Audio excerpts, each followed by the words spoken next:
요한일서 5장 14절에서 21절에 있는 말씀을 우리 합독하시겠습니다. 그를 향하여 우리가 가진 바 담대함이 이것이니 그의 뜻대로 무엇을 구하면 들으심이로다. 우리가 무엇이든지 구하는 바를 들으시는 줄을 안즉 우리가 그에게 구한 그것을 얻은 줄을 또한 아느니라.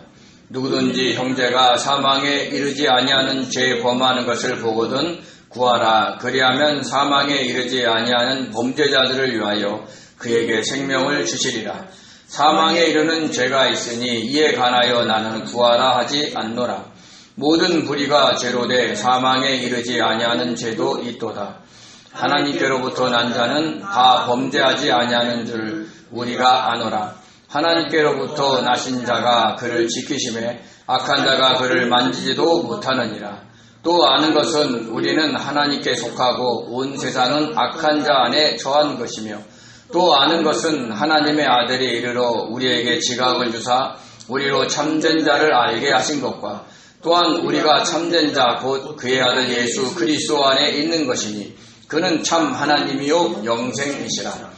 자녀들아 너희 자신을 지켜 우상에게서 멀리하라. 아멘. 은혜로 오신 하나님 감사합니다.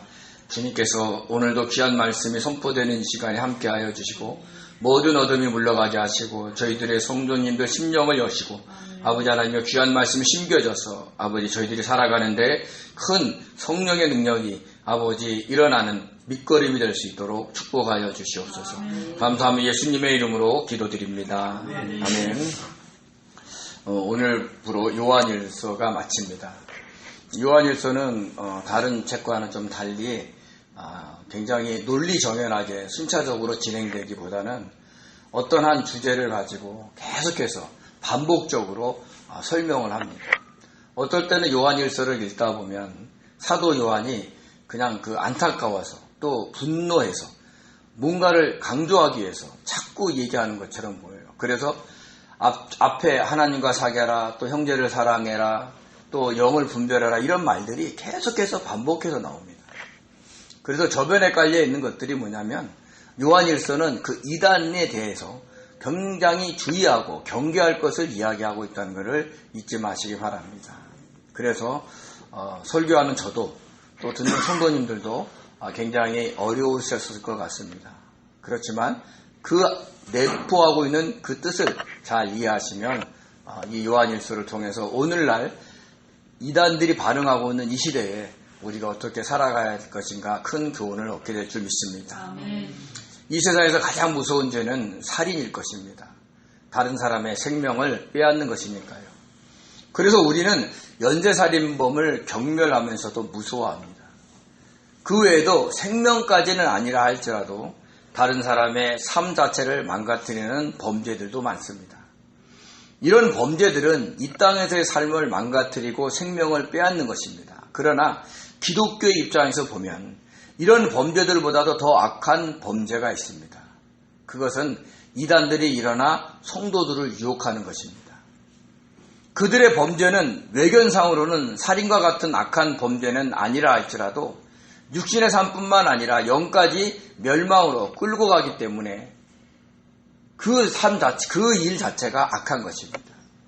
교주에게 매여 사는 육신의 삶은 엉망이 되고 또 영은 멸망의 길로 가게 됩니다. 이렇게 사회적인 범죄는 이 땅에서의 삶에만 영향을 주지만 이단들의 범죄는 이 땅에서의 삶뿐만 아니라 죽음 위의 삶에도 영원히 이어지기 때문에 더 악하고 나쁜 것입니다. 그래서 사도 요한은 당시 발흥하고 있던 이단인 영지주의자의 악에 대하여 요한일서를 쓴 것입니다. 그들은 원래 성도로서 교회에 소속되었던 사람들입니다. 그렇지만 이제는 교회에서 나가 자기들만의 교리를 만들어서 다시 교회 내에 영이 어린 성도들을 유혹하고 있었습니다. 영원한 멸망의 길로 끌어들이고 있었던 것입니다. 사도 요한은 그들을 적그리스도라 칭하면서 그들의 교리가 잘못된 것임을 알리고자 이 서신을 쓴 것입니다. 그들은 자신들이 가르치는 어떤 특별하고 비밀스러운 지식을 알아야 구원을 받는다고 했습니다. 요즘 이단들이 주장하는 그들만의 성경 공부와 같습니다. 그리고 영은 선하고 육은 악할 뿐 아니라 그 둘은 서로 관련이 없다라고 했습니다. 그래서 자신의 육신으로 극단적인 금욕 생활을 하든 극단적인 방탕 생활을 하든 영의 구원에는 전혀 영향을 미치지 않는다고 했습니다. 그들이 가르치는 지식만 알면 무조건 구원을 받는다는 것이죠. 그 지식만 배우고 자기 뜻대로 자기 마음대로 살아도 된다고 하니까 영이 어린 성도들이 그들의 미혹에 넘어가기 시작을 했던 것입니다. 그들 중에 게렌투스는 그리스도의 가연설까지 주장을 했습니다. 영은 선하고 육은 악하기 때문에 하나님의 아들이신 그리스도가 어떻게 악한 육을 입고 이 땅에 오겠느냐는 것입니다. 그래서 인간 예수가 세례 요한에게 세례를 받고 물에서 나올 때 그리스도는 비둘기 형상으로 임하여 예수의 몸으로 들어갔고 그때부터 놀라운 이적과 기적을 일으키며 복음을 전했다고 했습니다. 그러다가 로마 군병에게 고문을 받고 십자가에 못 박혀 죽기 전에 그리스도는 예수의 몸에서 나와 하늘로 올라갔다는 것입니다. 어떻게 하나님의 아들인 그리스도가 피조물인 인간들에게 잡혀 십자가에 못 박혀 죽겠느냐는 것입니다. 즉 하나님의 아들 그리스도는 영이시기에 악한 육신을 입고 올 수도 없고 피조물인 인간들에게 고난을 당할 수도 없기 때문에 인간 예수의 몸을 빌려 임했다가 하늘로 승천했다는 것입니다. 인간적인 생각으로는 그들의 주장이 그럴듯하지만 그래도 영이 어린 성도들이 미혹이 되지만 만약 그들의 주장이 맞다면 하나님의 구원 사역은 없는 겁니다. 즉 하나님의 구원 사역을 정면으로 부정하는 것이죠. 그들의 주장대로 하나님이 그들이 주장하는 대로라면 하나님이 베풀어 주신 죄사함의 은혜를 받는 사람은 아무도 없게 되기 때문에 이 땅의 모든 사람들은 다 불못에 던져질 수밖에 없습니다. 이것은 우리를 향한 하나님의 사랑을 거부한 것이고 하나님의 구속의 은혜를 부정한 것입니다. 하나님은 우리를 사랑하시고 우리와 사귀기를 원하십니다. 그러나 죄인인 우리는 거룩하신 하나님과 사귈 수 없습니다. 왜냐하면 죄 없는 상태가 되지 않는 한 죄 없으신 하나님과 사귈 수 없기 때문입니다. 그래도 하나님은 죄 없으신 하나님의 아들 예수 그리스도를 이 땅에 보내셔서 인간의 육신을 입은 상태에서 율법을 준수하고 천국 복음을 전하게 하셨습니다. 그리고 점도 없고 흠도 없는 제물이 되게 하셔서 우리의 모든 죄를 품에 안고 십자가에 못 박혀 죽게 하셨습니다. 우리의 모든 죄를 용서받게 하는 속죄 제물로 우리와 하나님을 연결하는 화목 제물로 바쳐진 것입니다.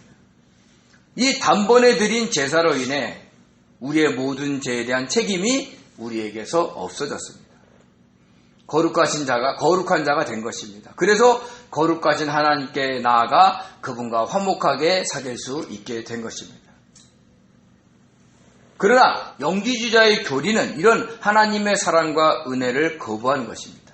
그래서 사도 요한이 요한일서에서 그들의 교리를 강하게 반박을 한 것이죠. 예수 그리스도께서 육체로 오신 것을 시인하는 영마다 하나님께 속한 것입니다. 예수께서 그리스도이심을 믿는 자마다 하나님께로부터 난 자인 것이고 예수께서 하나님의 아들이심을 믿는 자가 세상을 이긴다라고 강조한 것입니다.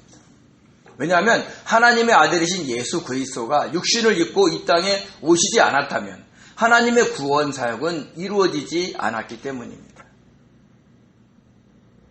또한 이것을 마지막으로 또 강조하기 위해서 사도 요한은 그리스도가 물과 피로 임하셨고 그것을 증언하신 분이 성령이다라고 말했습니다.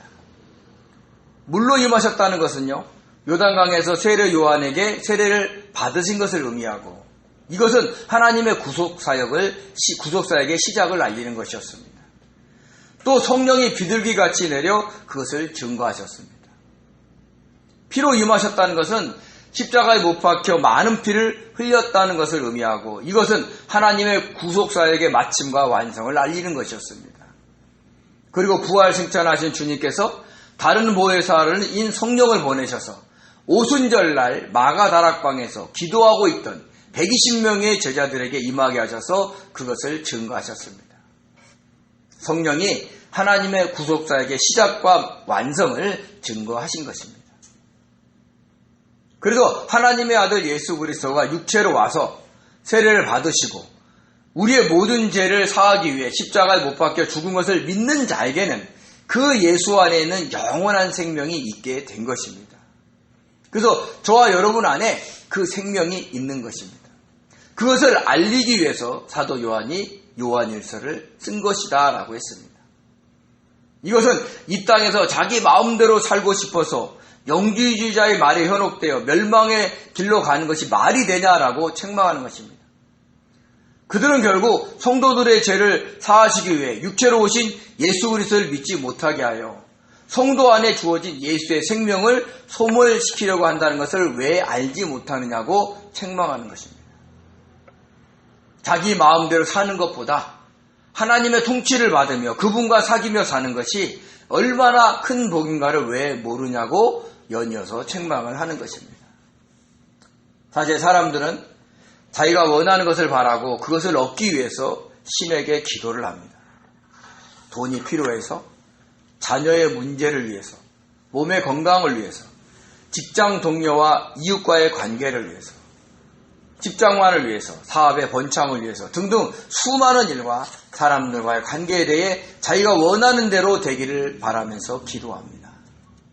자기 뜻대로 기도하는 거죠. 저를 포함해서 대부분의 성도들이 그렇게 기도합니다. 그런데 때로는 응답에 대한 확신이 없이 기도할 때도 많습니다. 자신이 간구하는 기도가 하나님의 뜻인지 잘 모르기 때문입니다. 만약에 우리가 하나님의 뜻대로 기도할 수만 있다면 응답에 대한 확신은 100%일 것이고 그런 기도는 담대하게 구하게 될 것입니다. 우리 요한일서 5장 14절 15절을 읽겠습니다. 그를 향하여 우리가 가진 바 담대함이 이것이니 그의 뜻대로 무엇을 구하면 들으심이라. 우리가 무엇이든지 구하는 바를 들으시는 줄 안즉 우리가 그에게 구한 그것을 얻은 줄을 또한 아느니라. 아멘. 하나님을 향하여 우리가 가진 담대함은요, 그의 뜻대로 무엇을 구하는 것이고, 그렇게 구하면 하나님이 그 기도를 들으실 줄 알고 하나님께서 응답하셔서 그 기도한 것이 얻을 줄을 아는 것입니다. 여기서 듣다, 얻다는 현재 시제고 안다는 완료 시제입니다. 즉 하나님의 아들 예수 그리스도를 믿는 우리가 하나님의 뜻대로 무엇을 구하면 하나님은 그것을 계속 들으시고 그리고 그것이 우리가 안다는 거예요. 하나님이 듣고 있다는 거예요. 자신의 기도가 하늘에 상달되는 것을 안다는 것이 얼마나 큰 기쁨입니까? 만약 여러분이 기도했는데 이것이 하늘에 갔어. 만약 이것이 느껴진다면 얼마나 좋겠어요. 느껴지지 못하니까 답답한 거죠. 그리고 하나님은 하나님께 구한 모든 것을 계속 응답하고 있다는 것을 우리가 이미 알고 있다는 거예요. 그러니까 하나님은 응답하고 있다는 거죠. 이런 확신에 대한 담대함이 우리 안에 있다는 겁니다. 있으십니까? 사실 저는 없을 때가 많습니다. 들으시는지 응답하시는지 아무리 불러도 대답 없을 때가 많으세요. 자, 그럼 이런 담대함은 어디서 올까요? 그것은 바로 하나님의 아들 예수 그리스도의 이름을 믿는 성도에게 영성이 있다는 것을 알기에 그들이 하나님의 뜻대로 기도하기 때문입니다. 하나님의 뜻대로 기도하는 건 뭘까요? 그냥 하나님 무슨 뜻입니까? 하고 물어보죠. 그건 자체가 뭐예요? 하나님과 사귀는 겁니다. 그러니까 하나님과 사귀면서 하나님과 교제하는 것이 그만큼 중요한 거예요. 우리가 주님의 뜻을 묻고 성령의 감동하심으로 자꾸 그것을 응답받는 훈련을 해야 내가 이 기도를 드리는 건지 맞는지 아닌지를 안다는 겁니다. 자, 그럼 하나님과 사귀기 위해서 어떻게 해야 할까요? 요한일서 1장에서 그것을 자세히 말했습니다. 첫째는 어둠에 행하지 않아야 합니다. 이 얘기는 이 세상의 풍조에 너무 휩싸여서 그 안에 푹 빠져서 살지 않아야 한다는 것이죠. 물질 만능주의, 출세지상주의, 경쟁 승리주의 여기에 빠지지 않고 살아야 된다는 겁니다.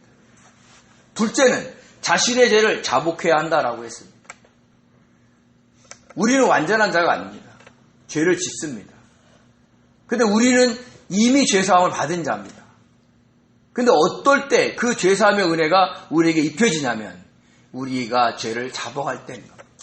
그래야 하나님과 사귐이 있다라고 사도 요한이 이야기를 하고 있는 거죠.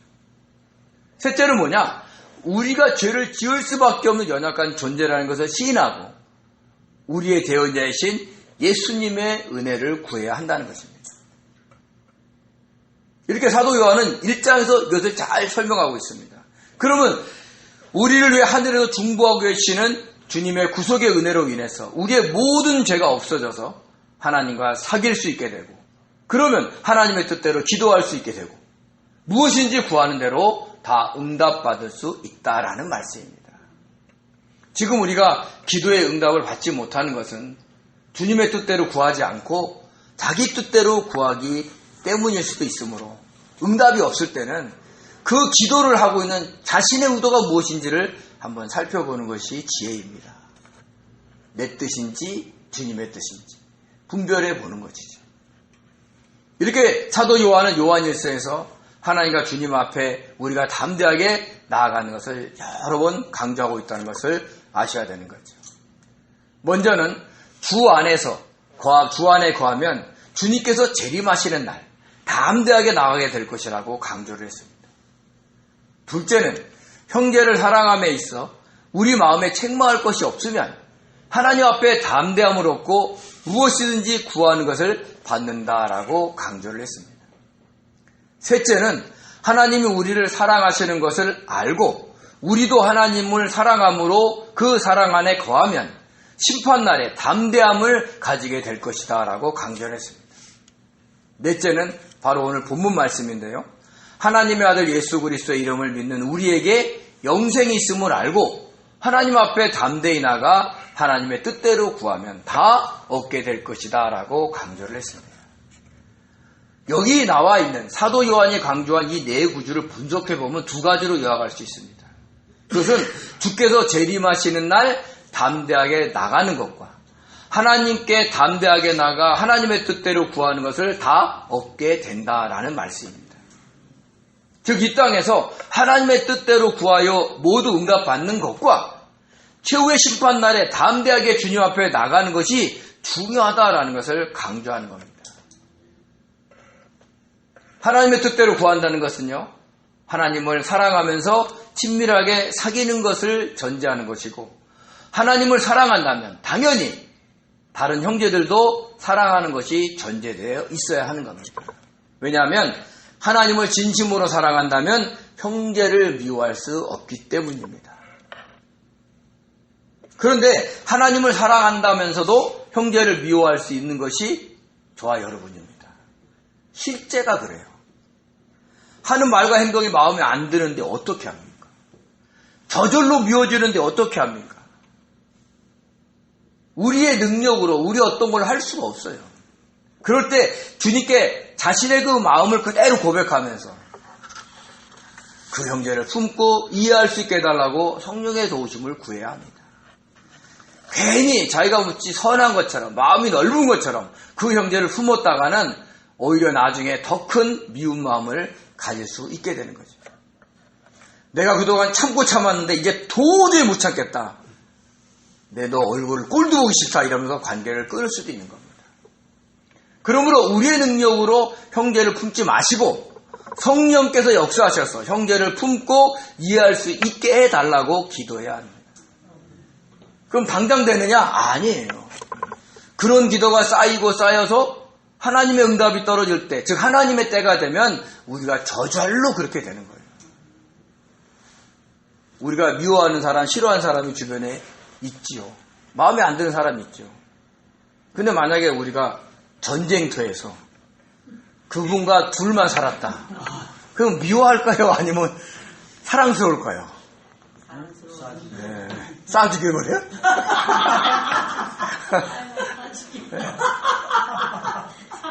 주변에 아무것도 없었고 전쟁 중에 있을 때는 그 사람이 너무 소중한 거예요. 그때는 미워하는 마음도 없어요. 어떻게 하면 같이 살아보려고. 우리는 보이지 않는 영적 전쟁터에 그렇게 있는 거예요. 눈에 보이는 사람들이 많을 뿐이지. 우리는 사탄이 공격하는 영적 전쟁터에 그 많은 것들이 사라져버리고 그 미워하는 사람만 둘이 있다는 것을 아셔야 됩니다. 그러면 사랑하지 말라 그래도 사랑스러워요. 여러분, 사람이 있잖아요. 사람이 없으면 얼마나 적막한지 모릅니다. 우리 교회도 이렇게 성도님이 있을 때는 화기애애야 하는데 없잖아요. 네, 그래서 저희가 저녁에 저기서 막 컴퓨터로 하잖아요. 그럼 막 사탄이 막 왔다 갔다 하기도 하고 그래요. 그러면 갑자기 뒷골이 오싹오싹해요. 성령에 충만한 이곳이 그런다는 거죠. 근데 만약에 한 사람이 있으면 그런 게 느껴질까요? 안 느껴질까요? 안 느껴지는 거예요. 네? 우리가 그 성도가 그렇게 사랑스럽다는 것을 아셔야 됩니다. 그러므로 우리의 능력으로 형제를 품지 마시기 바랍니다. 그리고 하나님의 때에 그렇게 되게 해달라고 고백하시기 바랍니다. 그런 삶을 살다 보면 마음에 책망할 것이 없게 돼서 그날 그 최후의 심판 때 담대하게 주님 앞에 나가게 될 것입니다. 우리가 교회에서 봉사 많이 하고 선교 많이 하고 헌금을 많이 한다고 해서 그날 담대하게 나갈 수 있는 게 아닙니다. 어떤 분은 그래요. 주님께 뭔가 내세울 수 있는 일을 하고 가야 되지 않습니까? 그렇게 얘기하는데 그 일을 하는 그 사람의 마음이 만약에 자기를 자랑하고 자기를 내세우는 마음이었다면 그것은 하나님께서 기뻐하지 않는 거예요. 그 마음으로는 하나님 앞에 담대하게 못 갑니다. 주님께서 맡겨주신 형제를 사랑하려고 애쓰는 마음 속에서 성령의 도우심으로 그런 것을 이루어가는 사람, 성도가 그렇게 되는 거죠. 이것이 성도가 이 땅에서 추구해야 될 삶의 목적입니다. 그래서 사도 요한이 요한일서를 통해서 우리에게 전하고 있는 겁니다. 그래서 어떤 분은 죽기 전에 고통 속에 머물게 하실 때가 있어요. 참 안타깝죠. 근데 그때 뭐 해야 되느냐? 혹시 저와 여러분이 그런 경우가 될 때는 회개하십시오. 다른 사람을 미워했던 거 회개하십시오. 다른 사람을 원망했던 걸 회개하십시오. 그래야 우리가 주님 앞에 담대히 나가는 거예요. 그 기회를 주려고 육신의 고통이 밀려오는데 하나님이 우리를 살려주신 거예요. 그래서 그 기회를 혹시 저와 여러분에게 주어진다면 놓치지 마시기 바랍니다. 그러면서 사도 요한이 갑자기 사망에 이르지 않는 죄와 사망에 이르는 죄가 있다라고 언급을 했습니다. 우리 요한일서 5장 16절에서 17절 같이 읽겠습니다. 누구든지 형제가 사망에 이르지 아니하는 죄 범하는 것을 보거든 구하라. 그리하면 사망에 이르지 아니하는 범죄자들을 위하여 그에게 생명을 주시리라. 사망에 이르지 않은 죄가 있으니 이에 관하여 나는 구하라 하지 않노라. 모든 불의와 죄로 돼 사망에 이르지 아니하는 죄도 있도다. 아멘. 그럼 사망에 이르지 아니하는 죄는 무엇이고 사망에 이르는 죄는 무엇일까요? 또 그것을 어떻게 구분할까요? 그리고 사도 요한이 왜 이 요한일서 편지 말미에 이 말을 했을까요? 여기서 말하는 사망은 육신의 죽음뿐만 아니라 영적 죽음인 영원한 불못에 던져지는 것을 의미합니다. 그럼 어떤 죄를 지어야 영적인 사망에 이를까요? 바로 하나님의 아들 예수 그리스도를 믿지 않는 것입니다. 또 믿고 있는 성도들을 미혹하여 믿지 못하게 만드는 것입니다. 이 세상에서의 모든 죄는 우리의 구원에 영향을 미치지 않습니다. 물론 자신의 죄든 주변 사람의 죄든 그로 인해서 막 심적으로 괴로워서 자살하는 경우도 또 자신에게 그런 일이 있음으로 인해서 주님을 원망하면서 믿음을 저버리는 경우도 있을 수 있지만 대부분의 이 세상의 죄는 우리의 구원에 영향을 주지 않습니다. 그렇지만 영지주의와 같은 이단들이 저지르는 죄, 영이 어린 성도들을 미혹하여 예수 그리스도께서 죽으심으로 이뤄놓으신 그 구원의 반열에서 이탈하게 만드는 죄는 사망에 이르는 죄입니다. 그러므로 오늘날의 이단들은 성도들에게 접근하여서 성공 공부를 하자, 자기들만이 알려주는 특별하고 비밀스러운 성경 지식을 전해주겠다, 자신의 교주만이 성경을 제대로 해석하니까 함께 공부해보자 유혹하는 모든 죄가 사망에 이르는 죄인 것입니다. 또 그들의 미혹에 넘어가는 것도 사망에 이르는 죄입니다. 왜 이것이 사망에 이르는 죄인가 하는 것은 바로 성령의 역사를 회방하고 있기 때문입니다. 성령은 우리 안에 내주하셔서 우리가 주님 안에서 주님이 우리 안에 계심을 알게 해 주십니다. 먼저 우리가 하나님의 계명인 하나님의 아들 예수 그리스도의 이름을 믿고 그가 우리에게 주신 계명대로 사랑하면 성령이 우리가 주님이 우리 안에 계심을 알게 해 주십니다. 둘째는 역시 우리가 서로 사랑하면 하나님이 우리 안에 거하시고 하나님의 사랑이 우리 안에 온전히 이루어지고 성령을 통해서 우리가 주님 안에 주님이 우리 안에 거하시는 줄을 알게 해 주십니다.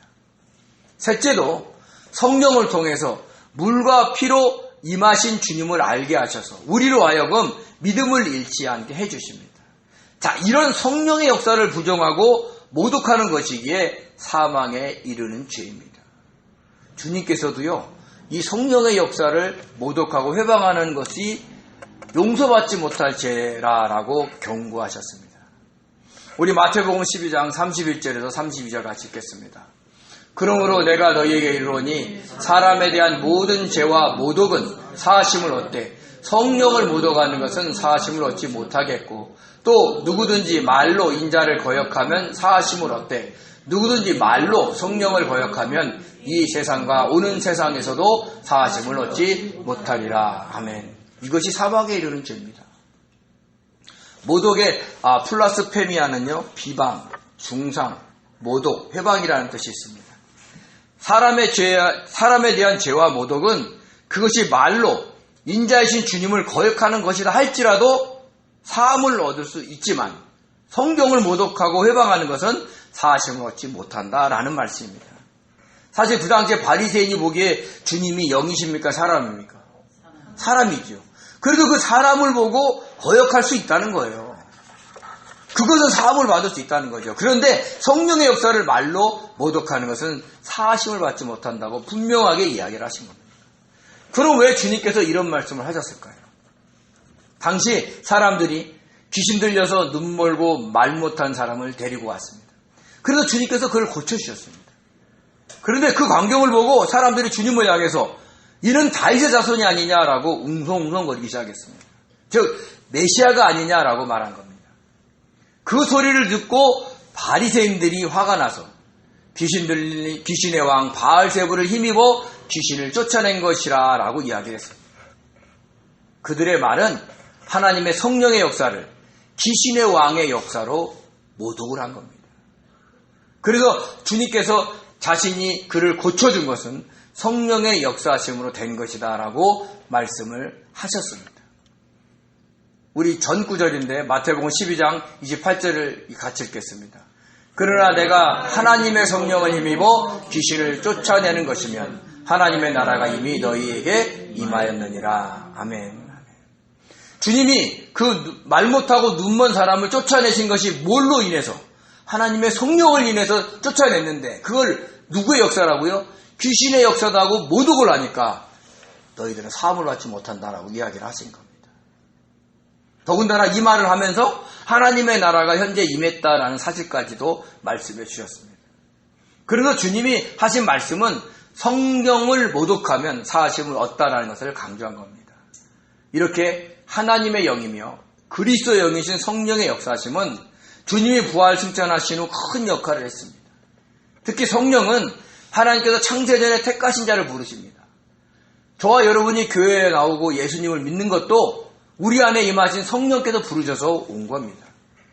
그런데 영지주의자들이 거짓된 교리를 앞세워서 영이 어린 성도들을 미혹하여 끌고 가니까 그것이 성령의 역사를 모독하는 것이 되어 사망에 이르는 죄를 범하게 되는 것입니다. 그래서 이단들의 죄가 가장 큰 것입니다.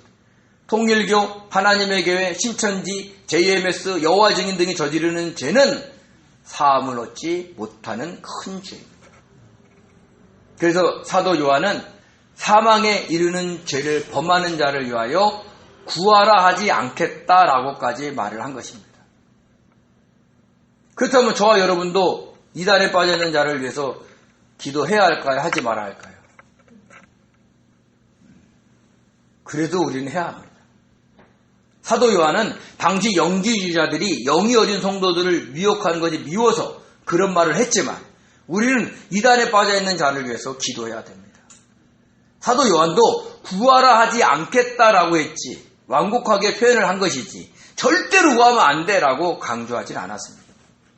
그러므로 우리는 이단에 빠져있는 자들을 위해서 기도해야 됩니다. 지금은 특별히 신천지 교인들을 위해서 기도해야 합니다. 다른 이단들은 자신들이 영생불사한다고 믿었던 재림지로 추앙했던 문선명 씨나 안상홍 씨가 죽어서 큰 격변을 거친 상태입니다. 이제는 그 신천지 교인 중에서도 이만희 씨가 영생불사할 것이라고 믿는 사람들이 많습니다. 얼마 안 있으면 이만희 씨도 죽습니다. 세월의 장사가 없고 늙어가는 장사가 없는 겁니다. 그때 신천지 교인 중에서 낙심하는 사람들이 생길 것이고, 우리는 그들이 다시 정통교회로 와서 9월의 반열에 다시 들어서도록 기도해야 하는 겁니다. 지금도 계속해서 그들을 위해서 기도해 주시기 바랍니다. 그러면 주님께서도 그들에게 다시 생명을 주실 것입니다. 그러면서 사도 요한은 성도들에게 강력한 위로의 메시지를 전했습니다. 우리 요한일서 5장 18절입니다. 하나님께로부터 난 자는 다 범죄하지 아니하는 줄을 우리가 아노라. 하나님께로부터 나신 자가 그를 지키심에 악한 자가 그를 만지지도 못하느니라. 아멘. 이 말 믿으십니까? 네. 근데 실제로 하나님께로 난 자를 악한 자가 진짜 만지지 못할까요? 하나님께로 난 자는 예수님께서 그리스도이심을 믿는 자며 낳으신 하나님을 사랑하는 자들입니다. 그럼 우리는 하나님께로부터 난 자 있죠.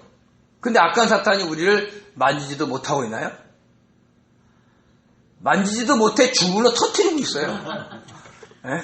순간순간 분노하게 만들고, 순간순간 짜증내게 만들고, 우리를 하나님처럼 만들어도 자기 뜻대로 살게 만들 뿐만 아니라 시기와 다툼뿐 아니라 비방과 조롱하게 만들고 낙심자절하게 만들어요. 주물러 터뜨리는 겁니다.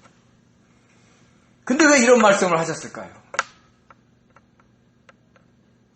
실제적으로 하나님께로 난 자 안에는 하나님의 시인 말씀이 그 속에 있을 때 죄를 짓지 않기 때문입니다. 문제는 하나님의 시인 말씀이 우리 안에 있느냐 없느냐는 거죠. 우리는 평상시에 말씀을 읽지 않을 뿐 아니라 또한 듣지도 않을 때가 많습니다. 요즘 세상은 더 그렇지. 그래도 말씀이 우리 안에 거하지 않기에 악한 자가 우리를 만지고 악을 행하게 하는 겁니다.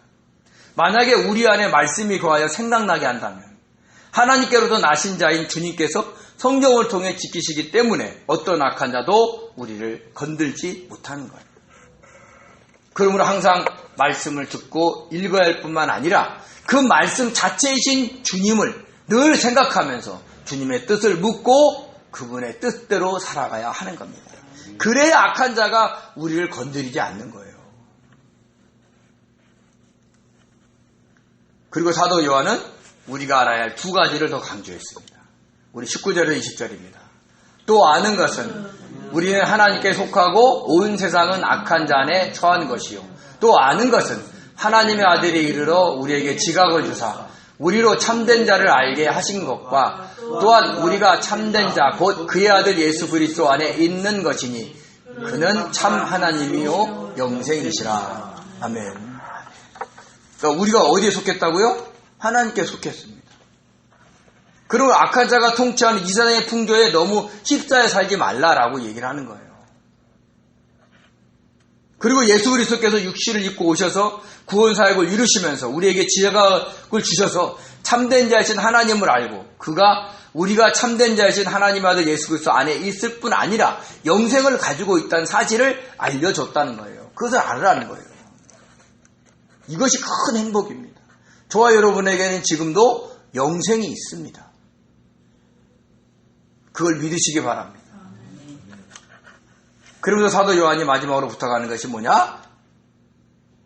21절 이렇게 얘기합니다. 같이 한번 읽겠습니다. 자녀들아 너희 자신을 지켜 우상에서 멀리하라. 여기서 자녀들은 주님을 믿는 모든 자를 의미하지만 특히 영이 어린 성도들을 의미합니다. 영지주의자들의 말에 미혹될 수 있는 성도들을 말한 겁니다. 영지주의자의 지도자는 그 미혹된 성도들의 우상이 되기가 쉽습니다. 오늘날의 이단들도요, 문선명 씨를, 안상홍 씨를, 이만희 씨를 우상으로 섬기고 있지 않습니까? 또 각종 교회에서 또 어떤 기도원에서 보면 목회자나 은사자를 우상으로 섬기죠. 왜요? 그분들이 말 한마디에 꺽꺽 죽어요. 무슨 말인지 순종 잘합니다. 하나님 말씀은 순종하지 않아도 그 목회자나 은사자가 얘기하면 순종을 잘하는 거죠. 그게 우상입니까? 아닙니까? 그 우상인 겁니다. 그렇게 예수님이 아닌 신이나 사람을 우상하지 말라는 겁니다. 당시에 영주주의자들이 주장하는 그 지도자들을 우상시하면서 쫓지 말라는 거예요. 우리를 구원해 주시고 영생을 주신 분은 삼위일체 하나님이시고 그 중에서도 성령께서 그 모든 것을 알게 하심으로 성령의 역사를 못 오가지 말고 순종하면서 하나님을 사랑하고 형제를 사랑해야 하는 것입니다. 저와 여러분들은 주님을 믿고 영접하는 순간 모든 죄를 사함받았습니다. 그래서 거룩한 자가 되어 하나님을 사랑하며 사귈 수 있게 된 것입니다. 그리고 형제와 이웃을 자신과 같이 사랑할 수 있게 되었습니다. 이것을 위해 우리는 성령의 역사심에 민감하게 순종해야 합니다. 우리는 모든 죄의 사함을 받았지만 육신을 입고 있고 하나님과 같이 되려는 그 선악과의 영향을 받고 살아가기 때문에 언제든지 죄를 지을 수 있는 존재입니다. 그래서 사도 요한이 자기 죄를 자백하라라고 한 겁니다. 자기 뜻대로 살고 있고 다른 사람을 미워하며 살 수도 있습니다. 그렇지만 그 죄는 우리의 구원을 빼앗는 죄가 아니라 우리를 영적으로 성숙시킬 수 있는 죄인 겁니다. 그래서 성령께서 역사하셔서 형제를 미워하는 그 죄를 알게 하실 때 주님께 자신의 죄를 자복하고 그 형제를 사랑할 수 있게 성령께서 역사해달라고 기도해야 하는 겁니다. 이렇게 성령께서 역사하셔서 우리 죄를 알려주실 때마다 회개해야 우리의 죄사함이 온전해지고 하나님과 사귈 수 있고 형제를 사랑할 수 있게 되는 것입니다. 그러므로 저와 여러분 안에 움직이고 계시는 성령의 역사에 민감하시기 바랍니다. 그래서 어떤 이단의 유혹이 와도 사망에 이르는 죄를 범하지 않으므로 주님을 기쁘시게 하는 복된 성도 되시기를 예수님의 이름으로 축원드립니다. 기도하겠습니다. 은혜로우신 하나님 아버지 감사드립니다. 지금은 수많은 이단들이 일어나서 우리의 영혼을 미혹하고 있습니다. 어떻게 하면 사망에 이르게 하려고 아버지 온갖 방법을 쓰고 있습니다. 이럴 때 우리는 사도 요한을 통해서 요한일서를 쓰게 하시고 그 속에서 그들을 이겨가라는 아버지 주님의 메시지를 잘 깨닫고 늘 주님과 사귀면서 그리고 형제를 사랑하면서 그리고 영을 분별하면서 주님께 영광 돌려드리는 삶을 살 수 있도록 도와주시옵소서. 성령께서 저희 안에서 정말로 민감하게 역사하여 주심이 싸웠고 감사하며 예수님의 이름으로 기도드립니다. 아멘.